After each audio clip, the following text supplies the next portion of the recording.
The Earth is a time machine, and it really is, in my opinion. There's angelic forces that join us at first breath, and the mysteries of the soul are far beyond what anyone's ever going to fully unravel, at least in this state of consciousness. We all have a mark right here. They say it's the mark of silence. It knocks us out, and it literally causes us to reform this lower conscious personality. Welcome back to the Consciousness of the Way. I'm very, very excited about bringing the thunder here with this next guest, who is really a researcher of consciousness, paranormal phenomena, and, throws a little sprinkle of that fairy dust we call astrology into making sense out of this madness. I want to welcome to the podcast, Jeff Harman. How are you? All right. Well, thanks for having me. Yeah, I really, really dig the way that you deliver your messaging and insight into what's really going on. Some people would consider that, what is reality? What is the nature of reality? What is going on today? What do we make sense of it? Is it UFOs? Are people coming back from the dead? Do we have an insight through the stars? Are we going to have an answer as to whether Jesus is going to see another day? We'll try and resolve that before the end of the show. We'll get to the bottom of this. Yes. Well, why don't you share with the audience? I know you've done this probably multiple times, but you can give us an abbreviated version of how you got here. What brought you to this point where you're delivering such, I think, a great insight to information from a different lens? Thank you. Yeah. Well, it started for me in the mid-'70s. My mother was a really interesting lady. She became a nurse, and then she became a specialist in hemodialysis. And we always got along really good. She was more of a friend than a mother to me. We just got along so great. And, in the mid-'70s, I'm driving, right, and starting to go out with the girls. And she would peg my girlfriends to the T. And I'm like, this is not mother's intuition. And then she'd use phraseology like, well, she's going through this, Saturn going through the eighth or whatever it was, all these astral. And I said, what are you doing here? And she said, I'm doing their astrology. I got their chart. And I said, come on, that stuff doesn't work, right? We all been programmed by the left brain world, right? To think that, the doctor has more gravity than Saturn does in the delivery room, all this stuff that they throw at it with hard left brain sciences. And, I was actually kind of an unusual guy growing up. My dad was like a drill sergeant. I actually did work for a drill sergeant, believe it or not. He was my first boss was a drill sergeant in World War II. And that was an experience. We did carpentry work. And so, I had that side of my life going on. I remember, I got to tell this story real brief. The guy who I went to work for was a drill sergeant. He told me, he says, Jeff, he says, we got to work at 5:30 in the morning. He says, you get your butt out on the street. And he didn't use the word butt either. And I overslept one day. And the next thing I know, I'm swirling through the air and smash into the wall. He grabbed me by the arm and the leg. That's how I grew up. So my mother was the other side of the world. I had my father. We had a logging company. We were, northern Wisconsin. It was like Dukes of Hazzard. And then my mother is this very, smart, intelligent lady who's, into medicine and astrology and all this. And it was really an interesting, dichotomy. And that's when I got exposed to it. And this was BC, before computers. And, we were doing stuff by hands. I remember we'd take the chart, draw it out, and fill in all the stuff with the ephemerises. And I got quite taken by it because I went, wow, this is so accurate. What hit me so much was the correlations of my own life. And then, of course, I started doing astrology for friends and on. And I'd look at cycles that were amazing. I'd do my brothers, the more I delved into it, the more interesting it got. And then in the late 70s, we thought we were cool because we had the Commodore I think it was the Commodore 64, and then went to the 128. I don't know if you remember that. And so the first programs came out in probably the late 70s, like 78, 79. And then, of course, DOS came on the horizon, right? And then that was a whole nother world. So the programs have been continuously getting more sophisticated. But that's all the heady stuff of astrology. What struck me is, why is this stuff happening?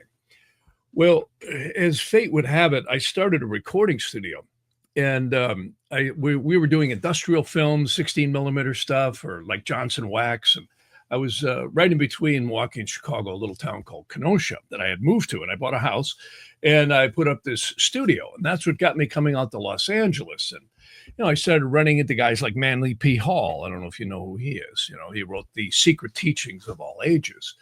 And I went poking around at PRS in the early 80s.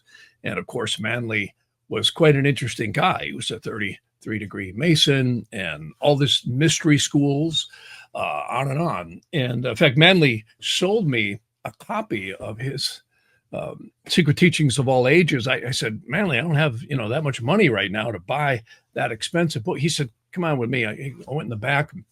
He says, you know how to repair books? I said, yeah. He says, there's one with the cover torn off. You can have it for $40. I said, okay, thanks. I still got it. And that really was kind of a beginning for me. And then I started running into teachers from India, Vedic astrology, the Kabbalistic stuff, rabbis, and also Christian stuff. Is really wild. Taoism, you name it, all kinds of stuff. That's the cool thing about Los Angeles. You're going to get everybody coming in here from the melting pot of the world. And Chicago was that way too. And I got hired by religious organizations to do productions. I was doing radio programs. I was doing industrial films, or training films. So it was a lot of interesting stuff. Theologians from Rome. I actually recorded Mother Teresa in I think, when did she win the Nobel Peace Prize? I think it was like 79 or 80. And that's I'll never forget the guy who hired me. He says, we had camera crews and everything all around. He says, make sure you got everything ready today. We got a very special guest, and I thought, okay. And then the bomb squad comes in, and the dogs, and I thought, okay, this has got to be a really special guest. Next thing I know, I'm hugging Mother Teresa. And I know a lot of folks say, oh, she's a child trafficker. I personally don't believe that, even though a lot of people have said, oh, you work with Mother Teresa, she's bad. I said, no, she's not, actually. She, in my opinion, she might have been around people who were doing some nefarious stuff, but my take on her, she was all right.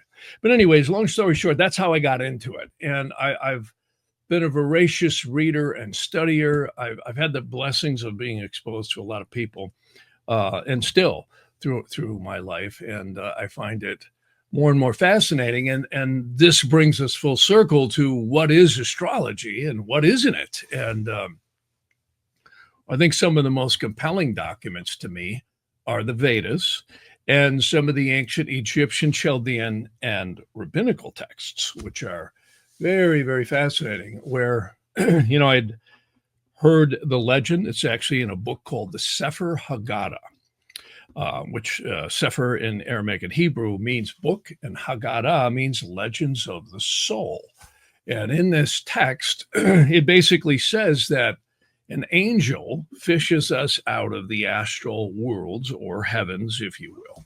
And we are attached to the embryo at conception, not at birth, by the silver cord. And the period of gestation, which is probably about 9 months for most human beings, right, give or take. And when we exit the womb and the umbilical cord is cut, it's first breath that the matrix of time, space, and astrology actually starts. Not that it starts there, but for us it does.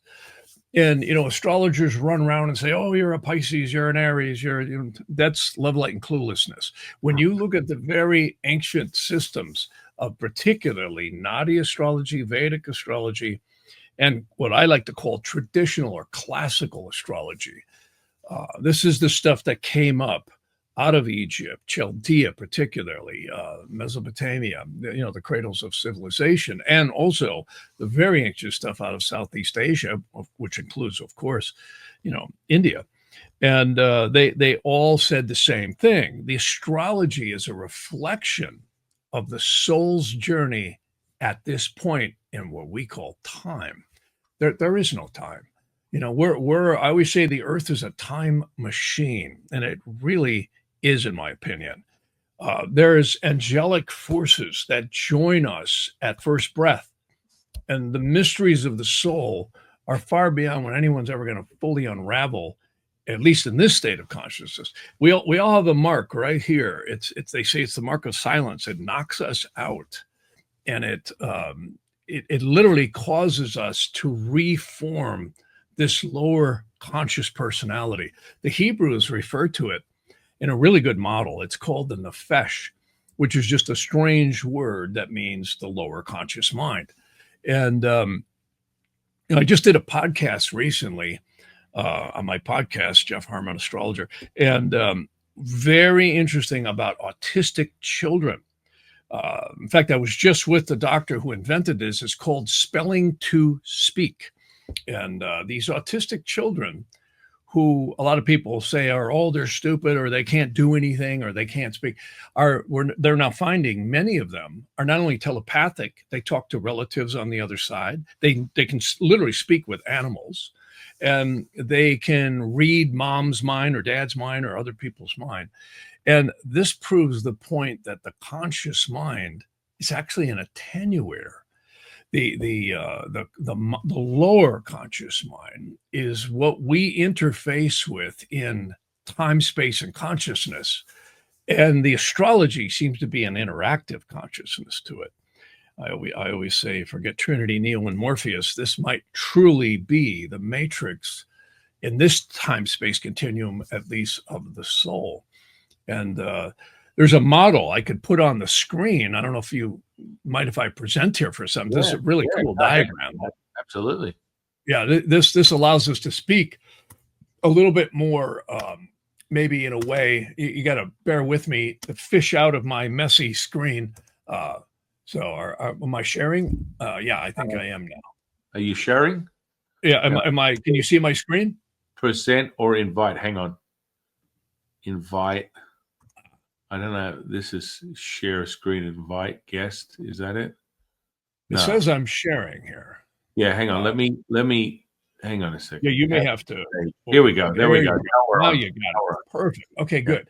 So bear with me 1 second. And what I'll show you here is one of my favorite diagrams that I often use in discussing these kind of deep things.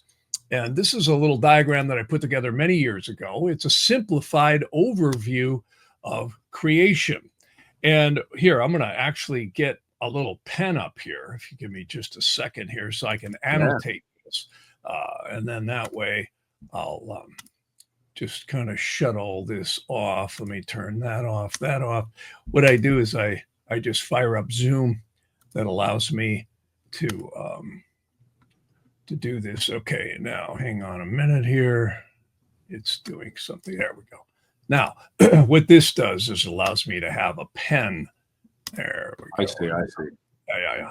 So there we go. Now we're going to be cooking here. So give me 1 second and we'll go back to that diagram. So this diagram I love. And the reason why, whatever your concept, not to get into religions and all that stuff, but we can certainly all agree that there must be something very intelligent, higher, and more powerful than us above so-called creation, right? Well, so in fact, a lot of people recognize this as, it's the Kabbalah, but it's actually not. It's much, Kabbalah is just a strange word that means, secret knowledge. And, of course, the Kabbalah centers, I actually knew Rav Berg before he died, and he's contributed a lot of great stuff. But I would have to say the word Kabbalah could just mean a way of looking at creation from one given perspective. So anyways, whatever your concept of God is, it certainly seems to be above rational analysis. We'll put it that way. Well, they say our soul might be created right up here. That is extremely high, hundreds of dimensions above astrology. And they, in the Aramaic and Hebrew, they call it the worlds of absolute, which this whole dimension up here between these two dashed lines is considered to be 49 dimensions and 49 subdimensions of exceedingly divine and high energies. The next worlds down, Braya, is where the waters of creation get much more dense, and they claim there are many, many spiritual dimensions and worlds up here. Again, 49 and 49 subdimensions. And these are the classes of angels, at least in the westernized. Many people have heard of the seraphims, the cherubims, the thrones, or the orphanum. There's many different names. Well, astrology doesn't start kicking until right where I'm drawing or scribbling. I'm really not drawing this line here. It's called the Yetziratic world. Many people may have heard of a text called the Sefer Yetzirah, which Sefer again is book, and Yetzirah is a strange word. It just simply means where the dense physical worlds are formed. And this is where the universes, or the multiverses, if you will, all these different expressions that are used. And this is where the celestial matrix of physical creation is said to coalesce into matter, which is probably a more specific way to say it. And then you can see the last more dense world is the astral planes, which they claim, again, there could be 49 parallel universes and 49 subdimensions. I cannot balance my checkbook, let alone get a hold of that one. But that's, when you think about how complex that is. And notice now in the Western nomenclature, that's when we start hearing about archangels, angels, intelligences, and spirits. And they seem to be of many mixed kinds as well. And then notice down here in the astral planes, we see something that many religions speak about. And of course, usually in the West here, we get a guy with a suit tie and a microphone, ordering money in to save you from hell, about the evil spirits, right? And they usually just say the devil, right? But it might be a lot more deeper than that. It's Lucifer, Satan, Belial, and Leviathan. And the interesting thing is, if you get into the Vedantic stuff, or the Egyptian, and particularly the Chaldean, is really interesting. They got the same ones, they just call them different things. So this is what's interesting. And you don't just have the devil, you also have 8 sub-demons, or princes, they call them, some beneath that. And they claim there's legions and legions and legions beneath that. So you've got these incredibly complex hierarchies of angelic forces. And then you have all what they call the elementals, which are created by the actions of humans in the physical world. So this is deep stuff.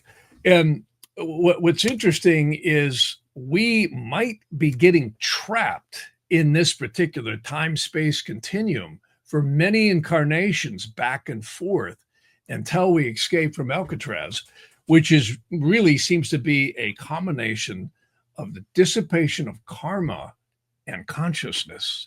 Isn't that interesting? Because, conscious self-awareness is such a big deal. And another diagram that I love to show is this one right here.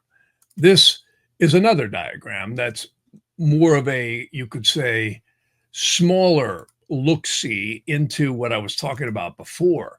And now notice this starts getting into a little bit of astrology here, where this big thick dashed line is the division between what many psychologists, psychiatrists have modeled as the so-called subconscious mind up above here, and the conscious reality of the physical world.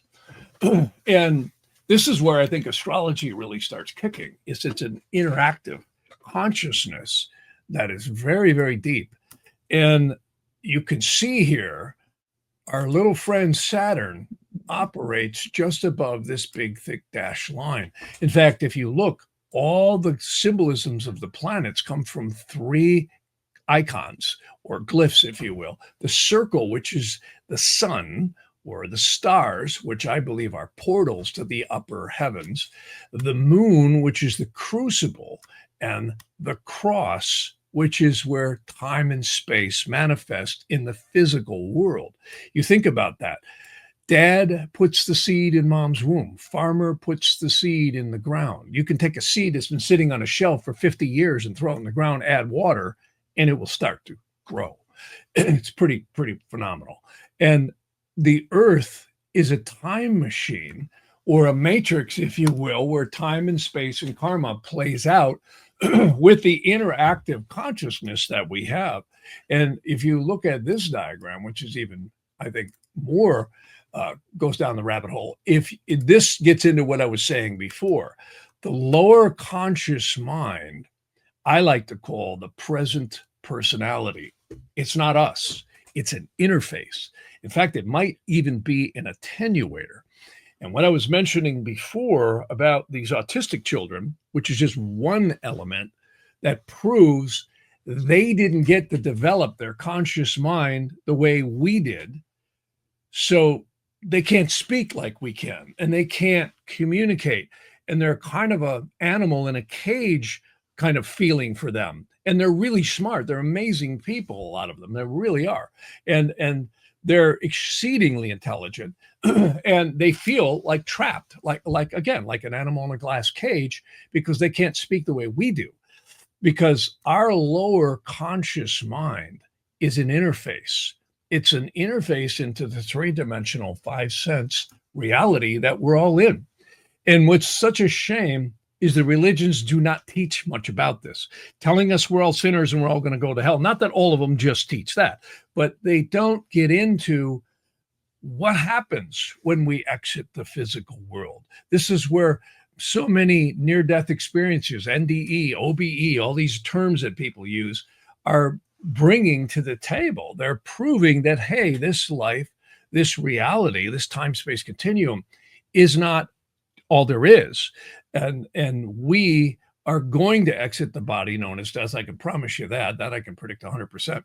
And I can tell you that literally, if we are not aware of that, that may have a lot to do with how and why we get trapped. And notice I always, in Vedic astrology, and this is what attracted me to that, is if we zoom in here, let me see if this thing will allow me to zoom in. There's a way to expand it. Yeah, here we go. So if I bring this up, I got to figure out how to control it on this computer. Notice this is the moon right here. And the moon is indicative of our emotional perception of reality. This is why, the big buzzword right now, and that's all we hear, AI, AI, AI, and then we hear more about AI, right? It's just nothing but AI. It's all anybody ever talks about now. And it's certainly something that's going to be coming on the radar screen more and more and more. And the reason you and I will never be like AI is because we take logic and reason and we emotionalize it. We emotionalize it. We always respond with emotion.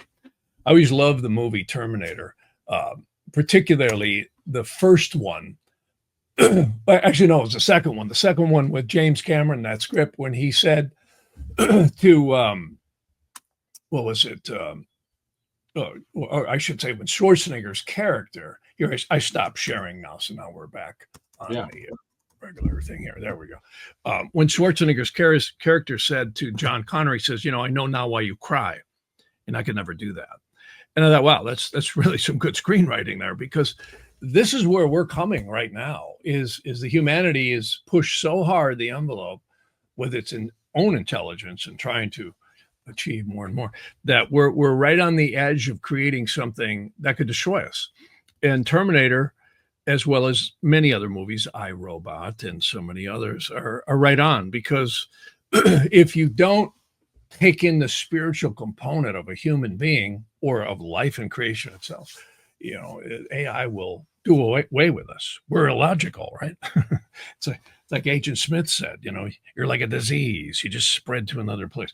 But yet humanity is really, and animals too, all living life is really taking stardust and concretizing it in the womb of a mother or an animal or the earth, in terms of, plants and agriculture, and bringing it into time-space manifestation. It's really wild.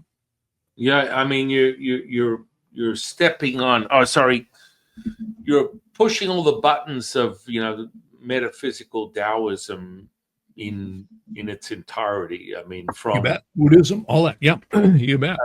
How we look at reality is quite simple. The void, the magnetism, the primordial mother is the animation to consciousness. Consciousness is the animation to Shen. Shen being spirit. Spirit is the animation to energy. Energy is the animation to the body. And from the body is the adverse effects of basically transcendence and what we refer to as immortality crystallized in the material. So everything from the body, including thoughts, feelings, perceptions, are all sort of oscillating effects of what you consider energy potential. We refer to that as yin and yang. These are effects. They're reverberating, oscillating admissions of this energy potential, and we play with that. And so the mastery of any Taoist seeker is to return to that magnetism, which is the animation. It's a pulse. It never leaves. And that center point is where you create potential, what we refer to as the Wu Ji. So between that material is yin is the absorption of all colors, yang is the emission of all colors. And your mission, if you choose to accept it, Ethan Hunt, is to find that center point. And that shows you evidence of divinity within something that would be more slow and stringent and mundane and controlled, which is this material state, which is actually where we play as alchemists to create things that would be, delusional.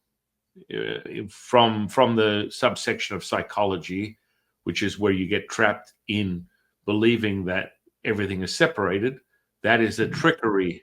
That is a trickery and a very masterful way to take the seeker not to a knower, but a disbeliever through this finite, repeated, bankrupt, overlapping and looping of the same thing, expecting a different outcome, which we will refer to that as, insanity, right? And so, you get that, but the beautiful part is you can escape this very quickly when you hit that pulse, because everything else emanated from the body. Being aware of energy is nothing more than a firework.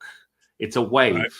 And the wave is diminished. It has a peak and then it falls back into itself. It doesn't matter what it is from this material. It will always retain a charge and then have a diminished return, because this is what we call mortality. And this material can only sustain a resonance as long as you're able to hold it, and then it will collapse back into itself. Whereas if you're accessing the primordial mother, that pulse, it's a permanence. It is everything. That is the juice. That is the plasma. We put it within Taoism. We refer to it as the Fa Jun. And that accesses what we call magical, mystical experiences that we refer to as Wu Wei, effortless action, effortless effort, more commonly known as serendipitous, synchronistic synchrony, that then you find evidence that would fall in your category, my dear friend, as paranormal, supernatural. Well, it's not my category. I'm not into this we, us, and all that. No, it's not my category. I don't have a category. And that's what I love. Is, see, I have been exposed to so many people in so many different disciplines, and they all get square boxed. They all get tied into their terminology and their expressions and their ways of saying things. What I love is where I'm kind of sitting right now is I do readings, thousands of readings for like almost 50 years. And I see the diversity of life. The Christians, the Taoists, the Hindus, they're all in their square boxes. They're George Carlin might have been right. The best thing to come out of the religions was the music. Not that there isn't some great stuff there, but I always step back and go, there's so many people with so many diverse viewpoints. Only a God could create a universe that is total with free will. I mean, you look at everyone out there, and human beings are smart. It's like when you get into all these different disciplines, there are so many of them, I mean, your eyeballs cross when you look at all the terminologies, the different expressions, the different, it's like immersing into, literally, it's like Tank, load me down with a new program. So everyone has their perception of reality. And this is what I loved about Naadi astrology. Naadi astrology was maybe penned 5 to 7,000 years ago, and no one knows. No, I don't know. And what's so fascinating to me is it's a study of your perception of reality. Our third eye chakra emits thought form elementals out into the auric field. And this is like the whole center, like stuff you're talking about, that, healing, all these qigong, all this stuff is amazing, because this is where even Jung, the great, I always like Carl Jung, the psychiatrist, he broke off from Freud because of the same thing. Freud had this really square box perception of reality of his psychiatry. And Carl Jung said, well, wait a minute, I'm going to step back here and look at many other disciplines, particularly astrology. And he wrote the book Synchronicity, which I think is amazing. And the other one is, I forget some of the books that he had written, but really good. I have most of them here. And, again, the other guy who got into this stuff was Scott M. Peck, or M. Scott Peck, I think his name was. He wrote the book, The Road Less Traveled, and he also wrote People of the Lie. And every culture has a story of God got ticked off, creator, Brahma, whatever you want to say, and cast down the evil spirits. In the West, it's the devil, right? Or it's Lucifer, or Satan, all this. And if you get into the Chaldean, the Egyptian, the Vedantic, it's all the same stories. It really is. Even the Hunas of Hawaii had similar stories of these evil spirits. That's why everything under the heavens in the material manifestation will be born, it will grow, it will mature, and it will atrophy, and it will die. And it's interesting because as we go around the central sun, and I know a lot of people are flat earthers, I get into these arguments all the time, and I don't want to argue with anybody about anything, but whatever we're in, we certainly seem to be in a yogic cycle, if you will, for lack of a better expression, where we go around this 25,000, 900 years, 700 years. I get into all these arguments. Well, it's 25,772 years and 9 seconds. Okay, well, whatever. We don't know, but it's a long time. It's just short of 26,000 years. Other people say, no, it's 24. But the bottom line is we seem to go through these areas where consciousness falls in the sewer, and all these incarnations of souls keep coming in. This is why we have all the wars and all the crazy. I mean, look at the politics right now. Look at the United States. And, I was just in a really interesting meeting. I went to Contact in the Desert over the weekend, and really some smart people. One guy that I like a lot is, Linda Mountain Hall was there. I think his name is Robert Sheehan. He's an attorney. All these people on disclosure, UFOs, all this stuff, and they're trying to get everything to happen. Richard Dolan, I really like him a lot, and we were talking about a lot of different things. And it's really who's running everything. Nobody can figure it out. It's the government. It's the bad guys. It's this. It's that. And when you just step back and look at it all, there's clearly forces of good and evil. And this is what you were talking about in the alchemy and all this. It's magic. We are living in a magical world of creation. It's where spirit becomes manifest in so many forms. And our consciousness seems to be surrounding us through all the thought form elementals, which we created with the conscious mind in various incarnations, it's believed. And we drag them around from lifetime to lifetime like a karmic gunny sack until we wake up. And this is, the stuff you're talking about is great because this works for someone who's very elevated in consciousness, and it really works well for people who are stoic and disciplined and are willing to immerse themselves into that world. But then I'll look at somebody down the street who, is considering jumping off a building because they're so depressed. You can't even get to their reality. And this is so fascinating about astrology is particularly there's something called the Kala Chakra Dosha. And it's one of the oldest. A lot of people know Vedic astrology. Vedic astrology is really a pop term. It's in fact, Chakrapani was a friend of mine a while back. He just passed away here about 6-7 years ago. He's probably the guy who coined the phrase Vedic astrology. So it's become a pop buzzword now. And he came up with that, and I think in the 60s or 70s, he said, Americans are never going to figure out what Jyotisha means. He says, so we'll call it Vedic astrology. And everybody latched onto that, with like steel trap. And Jyotisha means the science of the light of the soul. And now you get into the Taoism and Buddhism and Hinduism and all these different sects of religion. And really interesting stuff, because Jyotisha is a branch of Vedanta. You take the Upanishads and all these different texts that are out there, the Vedas, there's one corpus. It's fascinating stuff, because it's all a look-see into who the heck are we. One of the coolest documents, I've got it right here. I can't remember the name. I'm a little spacey. I've only had one cup of coffee today. But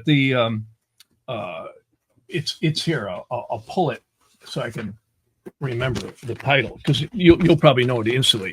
It's basically, the Atma Bodha, which is an interesting text. I'm sure you're familiar with it. And it's, all about knowing thyself. And, when I look at the reality structures of everyone, including myself, we're all living in a perception of reality. And what's stunning about the Vedic and the Kala chakra dosha, see, that's the figure 8. It's the infinite loop of time that the creator created. And it actually has a forward zodiac and a reverse zodiac, totally different than any other kind of Vedic astrology or Western astrology. And it's very secret. And I heard about it about 38 years ago. And we tried to figure it out in calculations, and we did from the text, but it took so long, my eyeballs crossed. And it's only been the last few years I've gotten the computer program that allows me to calculate this stuff quickly. And it's stunning. It's literally, we are living in a total created perception of reality. Not that what's around us isn't real, but we drag with us and keep reincarnating until these elementals called samskaras dissipate. And I'm just blown away at the diversity. I used to sit in Chicago and listen to these theologians from Rome come over, and they would just espouse all this detail and pontificated stuff. I'm like, wow, it got like to hear, and I went, okay. And then you go and you hear this other places, and I always love being in the world but not of it. I love that, because I get to step back and watch each movie that's playing. And there's a lot of movies. And the Vedic astrology, the Kala chakra, shows when that movie changes. And it's interesting how these cycles, they always say God created time so everything wouldn't happen at once. And I really think that's true. I really do. Well, we are merging in a time where, these are tools. Like, for example, I'll just use one of my students just yesterday. They're like, wow, so a very infantile exercise for activating the imagination through a 9-chamber alchemical process, which evokes instant sensory perception. So these kind of things fall under the same blanket of, clair senses, mediumship, channeling. This is all sensory perception. It's a conditioning that you are creating to play with the substance we call the material. That's it. So now we have this. I'm a Pepsi challenge guy from the 80s. I'll take the Pepsi taste test with anyone. Shit or get off the pot. Show me what the potential is, because as you said, pontification, concepts, rambling, more information. This is the very essence of information seekers that become decayed and distorted and delusional because they just consume one thing after another. And that's where your intuitive state lies within astrology as being evidence. I mean, you can't beat evidence. You need evidence to retain your attention, because within this material, we call it the dimension, the realm, whatever you want to call it. Your attention is the most valuable commodity. That's it, and your ability to capture that and do what you will with it will be determinative. And karma is an interesting way to chaos to calm itself, and that stillness will require some level of chaos and realizing that this is a stress adaptation. So you're stressing a state, moving to the center line and being propelled from the magnetism as the magnets are pushing against each other. Your mission is to create that unity of that substance, and that requires a level of development. And so you get someone who's haunted with depression, something as simple as a primordial breath, which is the embryonic realization of life within this material state. We all come from water. Breath in of itself, a pause can give pause to the separation and that return to wholeness, because it just takes that interrupt, as some of my hypnotist friends would call it, the pattern interrupt.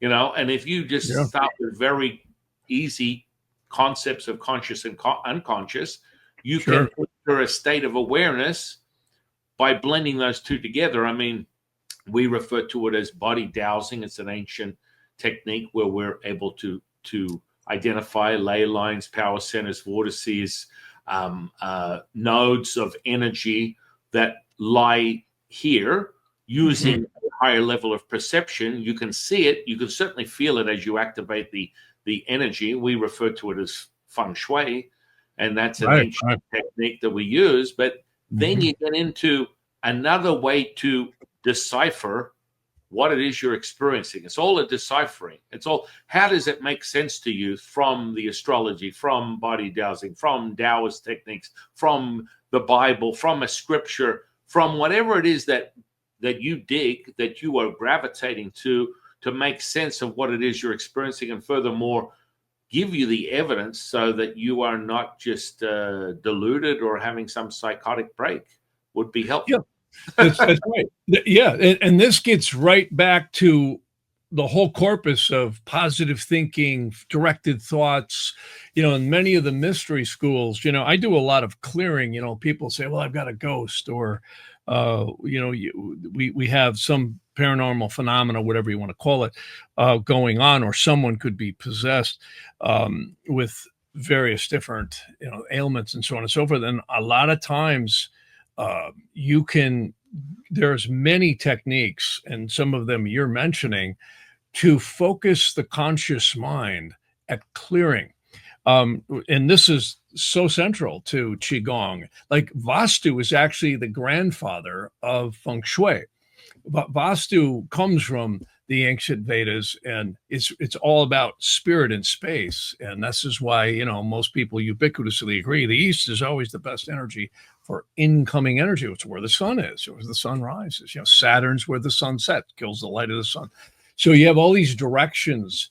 And I have a lot of fun. I do a lot of consulting with architects and various people, especially at that level. You can take existing buildings and alter them, but you can also take a new construction, and the way you position the building in a planning, stage is really cool.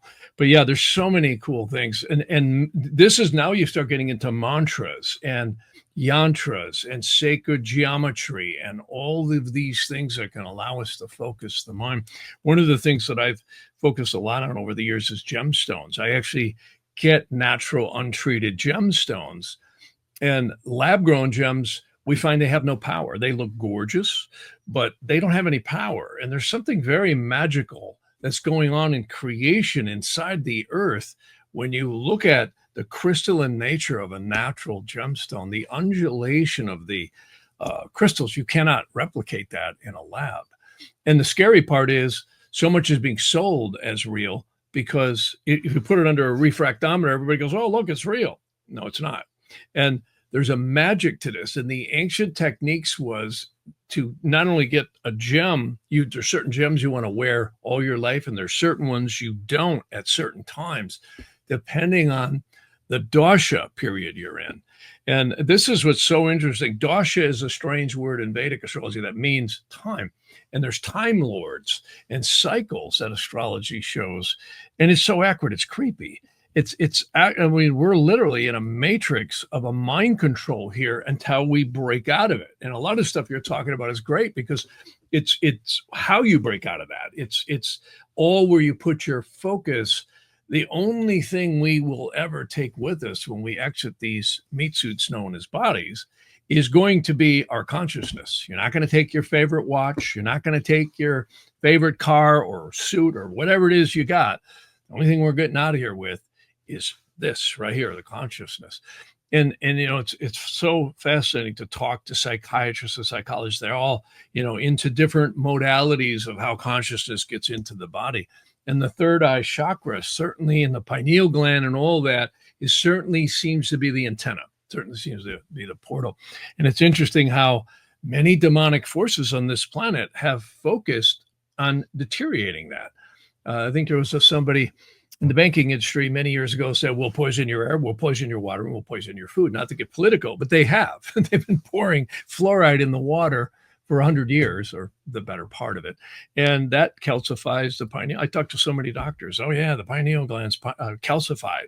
And so many other things that goes on in this world is actually to negate consciousness. So there is good, there is evil, but then there's consciousness in the middle. And that's the real power we have. And I really, I'm impressed with a lot of the Eastern cultures, Taoism included, with that there's many techniques to focus the conscious mind to do the stuff you're saying, like get out of this reality and join into the true forces of creation of the self. And there's things called remedial measures, like there's certain yantras and mantras that one can do that are very, very powerful. The problem is I deal with so many people in the modern Western world, you know, business people. Like I actually do a lot of astrology for corporations, like picking a time to sell real estate, buy it, or hire important hierarchies and employees. That's called electional astrology. And I do a lot of stuff like marriage elections, or people will say, God, I can't sell my property.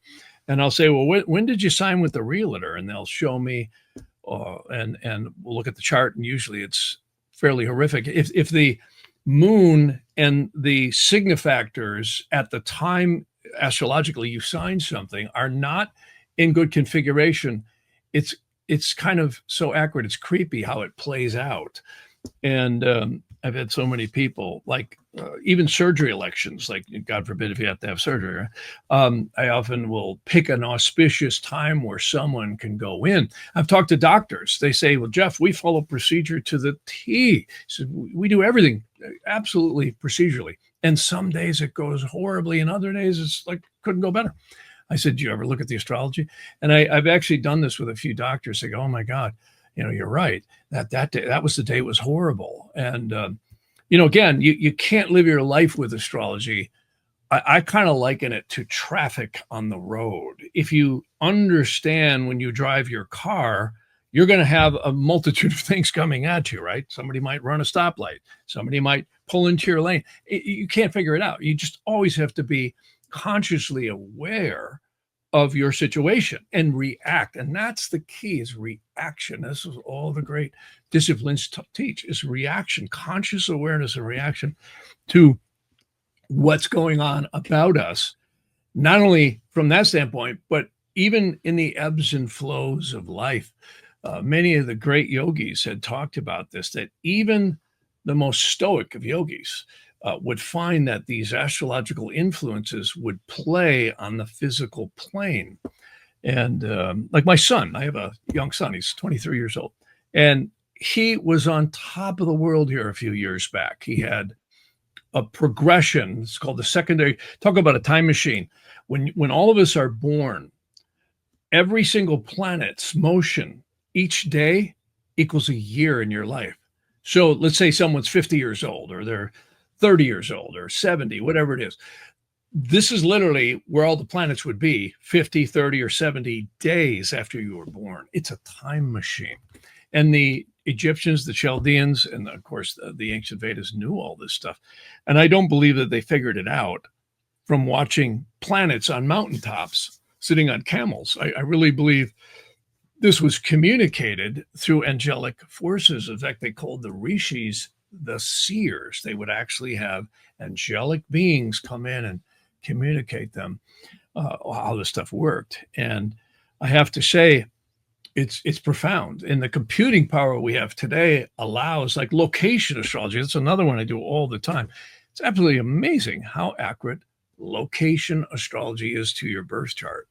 And you have transits and progressions that are going to be moving through anywhere you move to. And it's amazing how accurate it is. I'm always stunned, even in my own life. I'm like, wow, this is really amazing. So it's a matrix.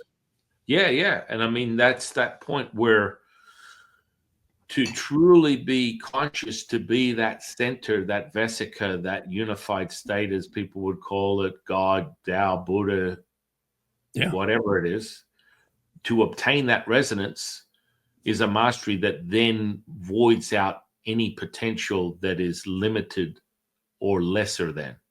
Yeah. So that means that all this is potential and possibility, but can be overridden by that now resonance. I've never witnessed a physical, mental, emotional, spiritual healing that was not now.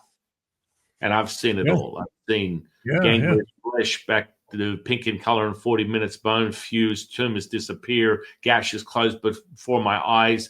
I mean, I've been dealing with the spirit world, as you mentioned, parapsychology, paranormal. Right. This is the kind of stuff that, I was doing exorcisms 30 years ago when people were like, oh, this is like out of the movies, because that's part of the training. That's part of the training, but it's actually a very dormant energy that is a succubus, and it can be an incubus, depending upon the transmuted effects of what that is recognized in. The material state of yin and yang, you will have the version of a succubus or incubus, and that will then feed from the life force of the recipient that is not aware of the deeper levels of this stuff. And and that drop in energy in a little expansive chill you got right now is the evidence that we are communing with this stuff, because this is unified. You are me, I am you. And a lot of people tend to get trapped by fear. If you are in fear, you will, and it's just part of the programming, you will be fodder for the you will energy. No doubt. That is the number one thing in all mystery school techniques is fear. No doubt. No matter what discipline you practice. It's interesting you mentioned that. I had an apartment complex, a friend of mine, he wanted it cleared. My camera will come right back on. And he inherited it from his parents back in the 60s. And he had so much trouble there. He was a lot of people would move in there, drug dealers. It's crazy. And he said, Jeff, I don't know what the hell to do. He says, so I actually use a technique, and this is really cool. This is one of the oldest types of astrology. In India, they call it prashna. In the West, we call it horary, which I never liked that word. It's a Latinized term, or interrogation. And this stuff goes back to Egypt, Chaldea, and many of the ancient Arabs, and matriculated up through the whole medieval track. And basically what it is, it's not your birth chart. You just cast a question for the moment, and you're literally looking at an interactive consciousness. And the Eastern horizon becomes who's ever asking the question, also labeled querent. And then you look at whatever other of the 12 houses to see, like, for instance, if you're asking about a spouse, or you're asking about a business partner, or you're asking about your career, you look at the 10th house. The 7th house is the partner, So there's all the, and medical. My mother got me into this again in the late 70s. She was dealing with medical astrology.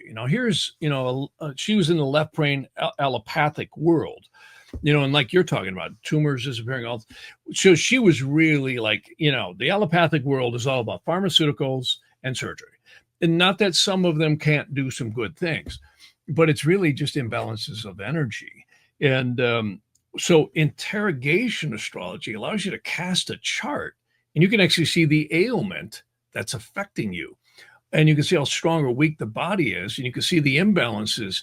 And many people have heard of Ayurvedic astrology. Same thing. They use prashna, and I love prashna because you can see imbalances that are going on in the auric field of the body, which is deep stuff. And anyways, not to get too far off the track, this guy asked me a question, and I cast a chart, an interrogation. I said, "Yeah, you've got this place is really possessed." And speaking of fear, I went in there to do a clearing, and I actually use astrology to pick an auspicious time to clear it. And this is not my innovation. This has been going on for thousands of years. They would literally pick a time when the moon is separating from malefics and applying to benefics, preferably of the fourth house at the time you do it. All the houses in astrology, for anybody familiar, you may be familiar, but the fourth house is any abode, place, or home. So I did it. I said, I can go in there this night. And I went in there, and it was pretty wild. There was so many elementals in there from all the violence and crazy stuff that went on. The place was empty. And these entities were literally making fun of me, intimidating me, doing all this stuff. And I just kept doing the banishing techniques, just kept pushing and pushing and pushing.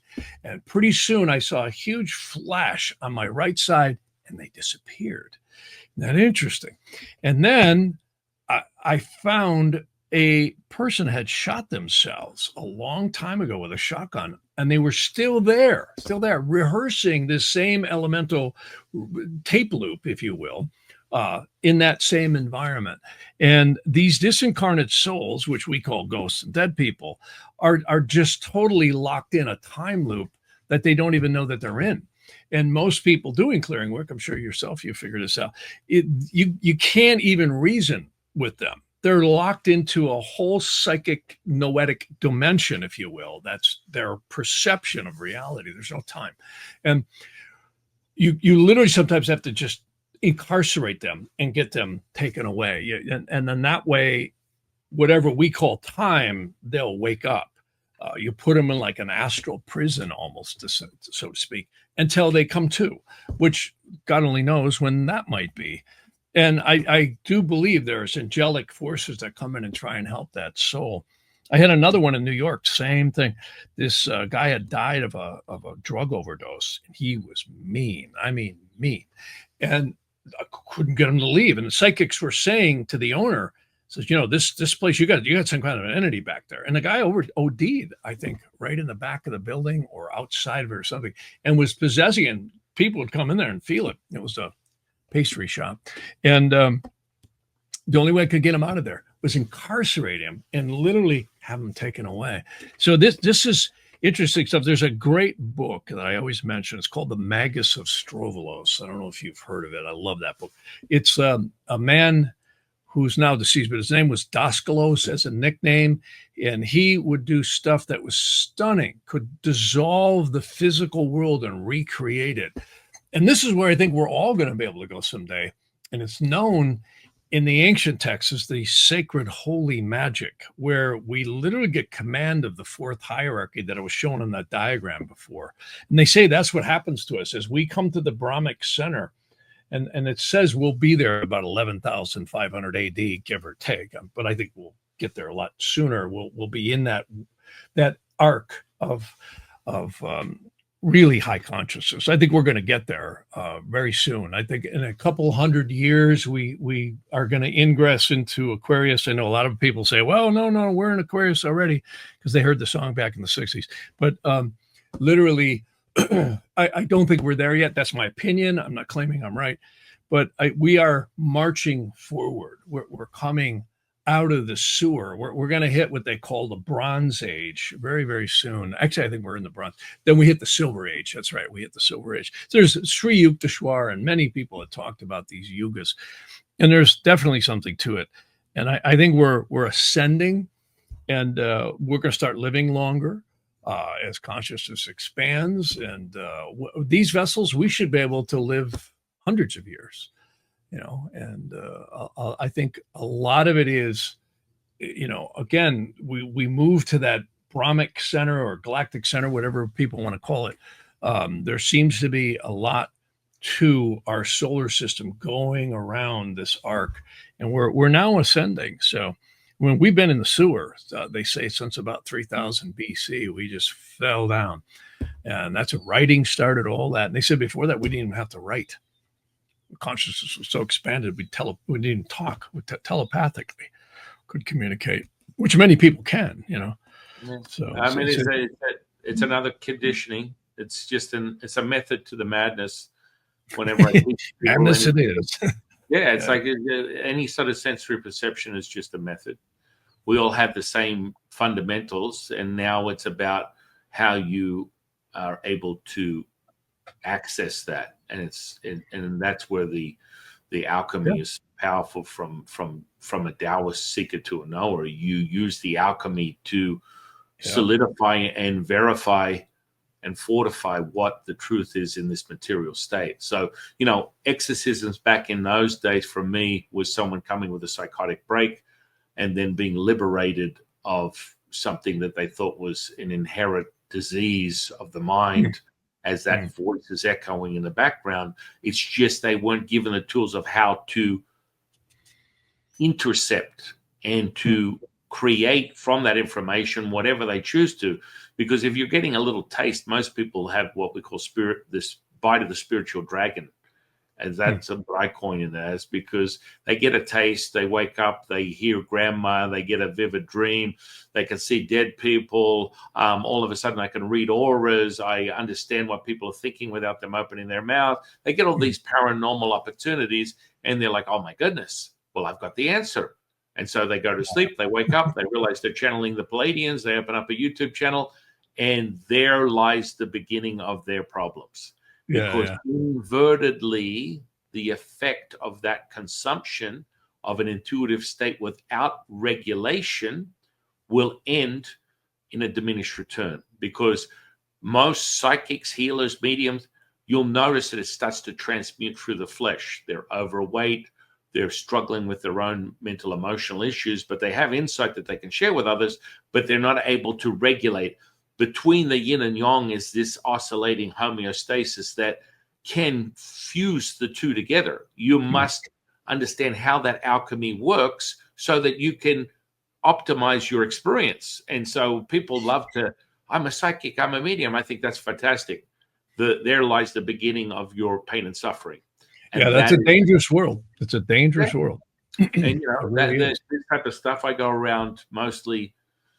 I love going around. I spent many years exercising, healing, and doing many things across the Bay Area for all types of people that I can only have to remain nameless because their NDAs would probably come and capture me. But in any case, the truth of the matter is, here in Vegas, it's easy. You just walk into any structure, and I've done a couple of videos in specific casinos. You'll see the sacred geometry because they pay someone like me to create the actual fault and deception that will always extract the money from that person's pocket. And so I will decipher where the entities are, the groups, the power centers, the vortices, the ley lines, the grids, and then you navigate by watching the video, and you have like a little experience where you go, holy crap, I can feel it, it's right here.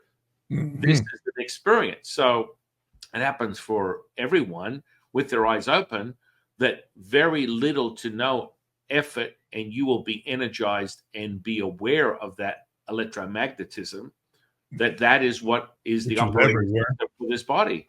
And so you need to be able to go, oh my goodness, I went in. And if you follow the direction on these particular casinos, following the sacred geometry, because they bake it into the cake. So it's always like specific entry and exit of the casino will result in you following the instruction, and you will get a win. And people are like, my goodness, I followed this and I made $500. I didn't leave with a negative 5,000, because it's all that. I mean, this is so deep in nature, as you understand, that when people create these places where people, if you build it, they will come, these casinos are designed to extract whatever finances that you have, and you go from a winner to a loser unless you're able to decipher it. And that's the fantastic part about looking at your environment and realizing that it's all energy potential. Now play with that energy, play with that substance, and create whatever you need to. That's where that point for astrology, psychology, biology, neurology, any type of form of ology, ism, is an expression of that true source. It's not the ultimate. You need to master that relationship, as when you return, it doesn't require your participation. Your intellect is not necessary. Your participation is not necessary to remember who you are. And that's where a lot of people are like, oh, the return. I've heard that a lot lately. And people talk out of both sides of their mouth, yet they don't have the evidence to show me that it's not just something they learned from watching half a dozen podcasts, which tends to be the reiterated, regurgitated nonsense that most people talk.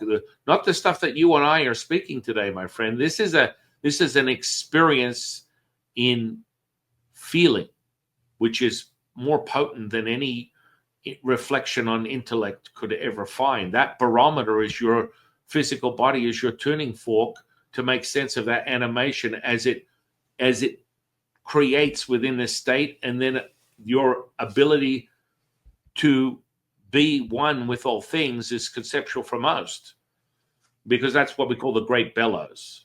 You are contracting and expanding at the same time. You're all things and nothing at the same time. And the first answer from one of my students would be, Jufu, that's a paradox. Yes, it is.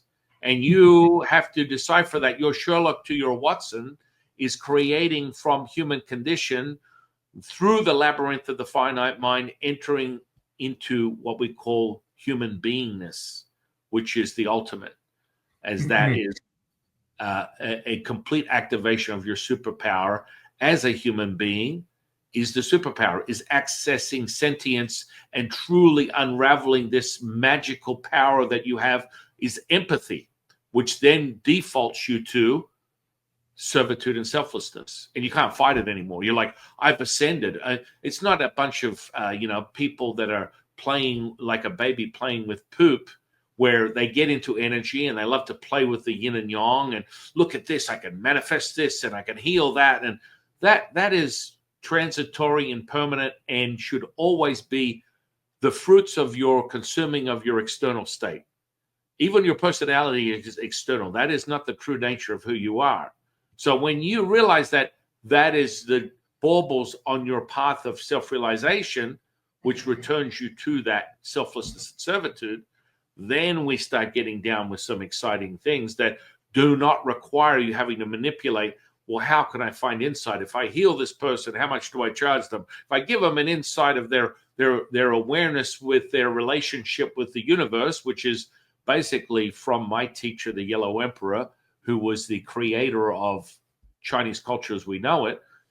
He came down from a celestial dragon riding the flames of the universe, entering planet Earth, being magnetized to the Earth for 18 days and nights, and having the whispers of the universe give him all the answers to the Taoist alchemy, which is basically an ancient tool that most people contemporarily know as traditional Chinese medicine, or reiterations of that throughout processes, whether it's the pillars of herbology, massage, energy, and furthermore acupuncture.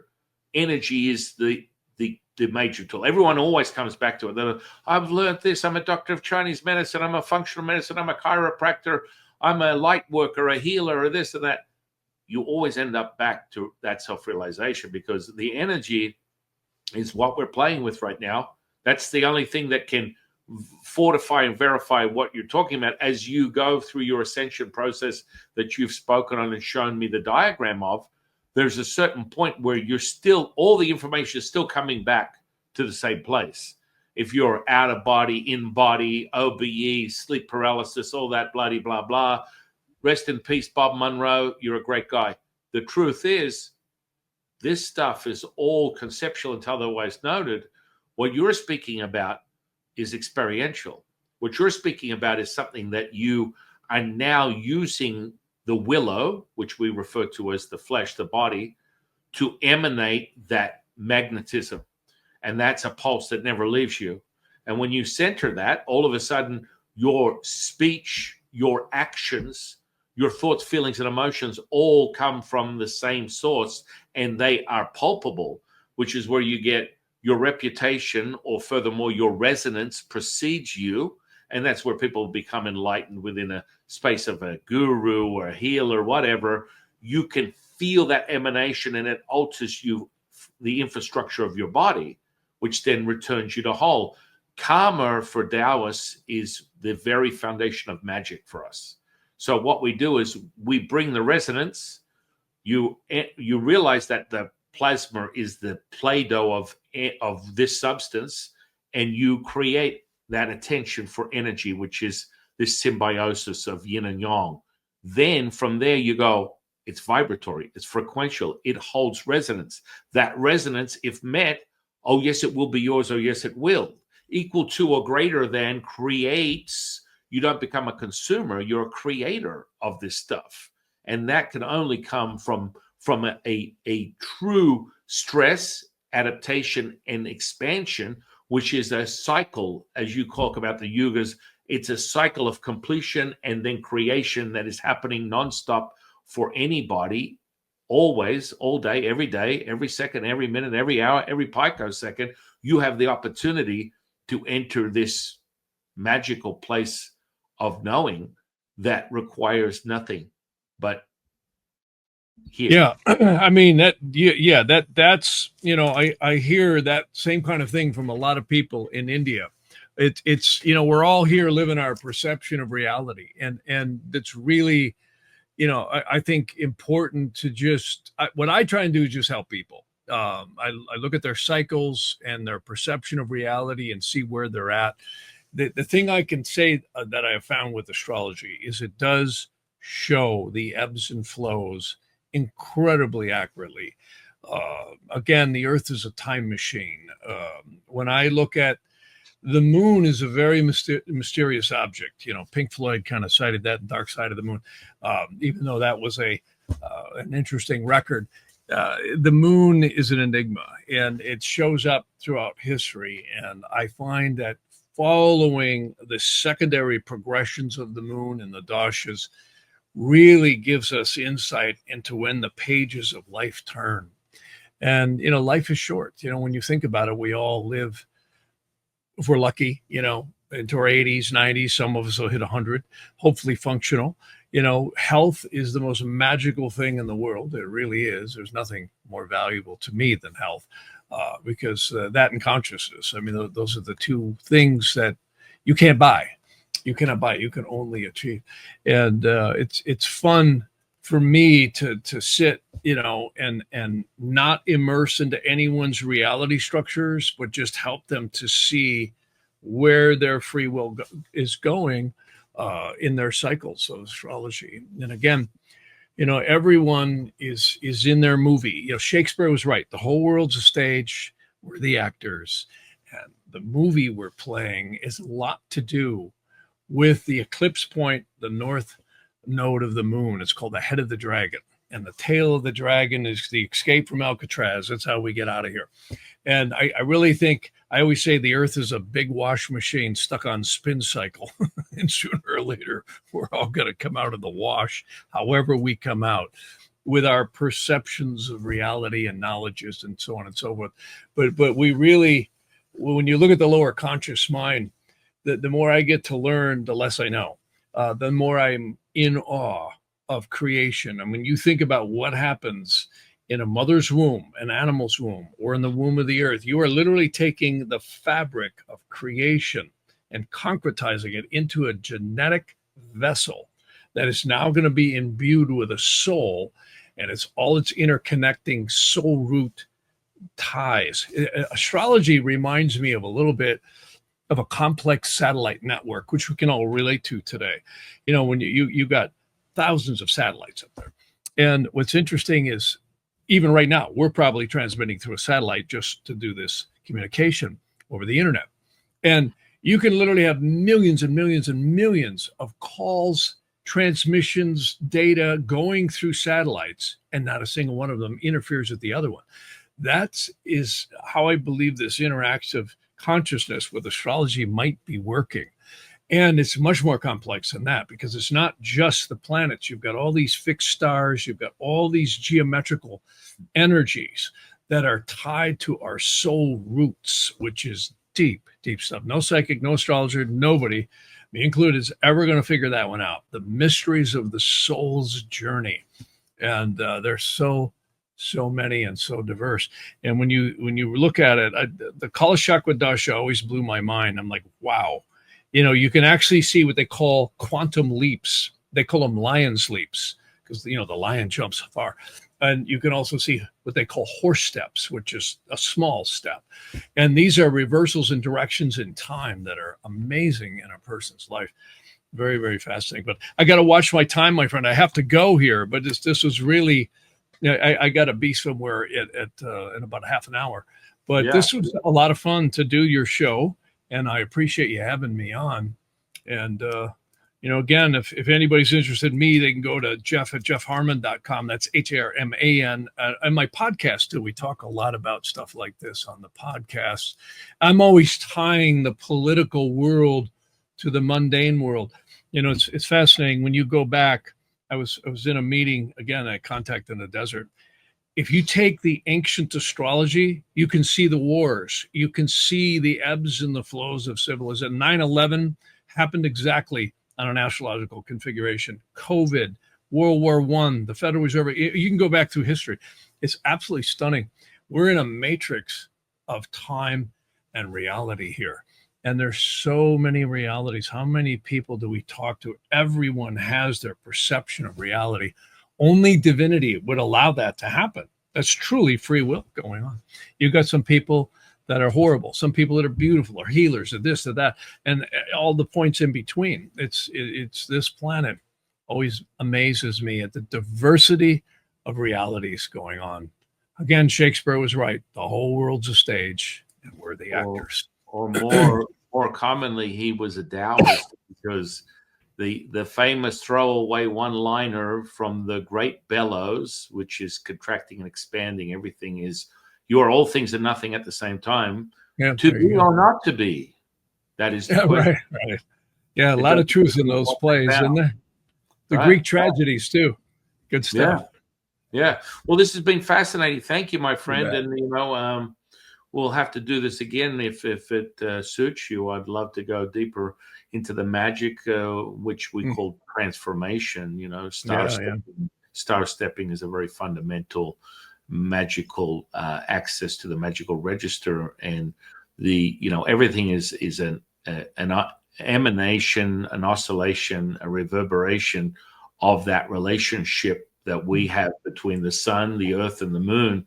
And those Dantians, we call energy elixir fields, is how you move the universe using this little old you as an emanated mirroring effect. And that's why people look at things as a macro, as a micro, and face reading, palm reading, all that kind of good stuff. It's all just a little myopic scope of all things that can be altered at will if you wave your finger around. It's all expressions of energy, no doubt. Yeah. Well, thank you, my friend. Last question. Yeah, so what is your definition of spiritual consciousness? Well, I mean, that's a tough one, because I don't know that I have a snappy answer to that one. I mean, everyone's got their perception of reality. And again, the lower conscious mind always needs a way to relate. You know, when you think about our lower conscious minds are very rudimentary. And this is why metaphors and models and pictures and diagrams and ways and phrases of relating, it becomes, you know, a way for us to put it into a graspable, you know, perception. But I would have to say, you know, a lot of things you're talking about in terms of just realizing it's all an energy field, and that our perception of reality, I always get worried when I hear the word believe. Whenever I hear somebody say, well, I believe, okay, I'm like, okay, I'm That's about the to hear crossroads. somebody's Yeah. opinion, right? So, which is fine. And we're certainly all entitled to that. But it's fascinating how I think the more we can stay open and look at all disciplines and be a stoic observer. Again, Krishnamurti might have said it best. He said, it's good to be in the world but not of it. So this is how wars and everything gets started. It's everybody's got their perception of reality. It's interesting. I was listening to Harrison Ford on the Jimmy Kimmel show, and I encourage people to check that out on YouTube. That was he put that into modern terms in a very interesting way. He was kind of chastising Jimmy Kimmel for being a propagandists.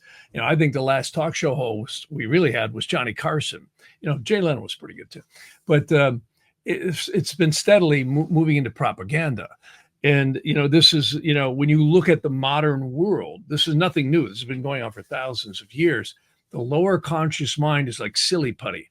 And the Tibetan Lamas talked about this. You literally can listen to music or sacred geometry or whatever it is you put your focus on, and it will imprint into the lower conscious mind. So we have to be very spiritually aware, I think, of what we bring in and accept as a perception of reality, because there's so many of them. And there's so many labyrinths you can go into. And it's usually connected to someone's ego. That's one of the things I always try and point out. What are we going into? What cul-de-sac are we going into now? And you'll usually find most of the politicized religions and disciplines are there because of someone's ego. Someone's trying to get you to believe something to get them to go your way. And, I'm always like, it's better to be aloof and an observer and responder than it is to always be, trying to push. So, yeah, I mean, that's a tough question to answer because there's a lot of opinions on that. And I always try and just stand on the edge of creation and enjoy it. It's an interesting thing to look at. Yeah, So, I always bring people's attention to hypnosis because that's the fastest way to the basement level awareness of conscious and unconscious. You can't get any easier than that. And if you at least show evidence, it changes your perception of reality, which only takes a minute. I mean, my goodness, it takes nothing more than a breath. It's a very thin veil. It really is. Yeah. Well, this has been fun. Thank you, my friend. You bet. I look forward to having a conversation in the future whenever that suits you. Yeah, that sounds good. Yeah, just email us and the schedule's free. We'll make it happen. Beautiful. All right, my beautiful. Thank you. I want to thank the universe for bringing you into my life. I want to thank the audience for sharing their time with me today. Today, us today, all of us. I'm your humble servant and seafood, Taoist Master San Qing. I'll see you in the next one, guys. You bet. Thank you so much. Bye now.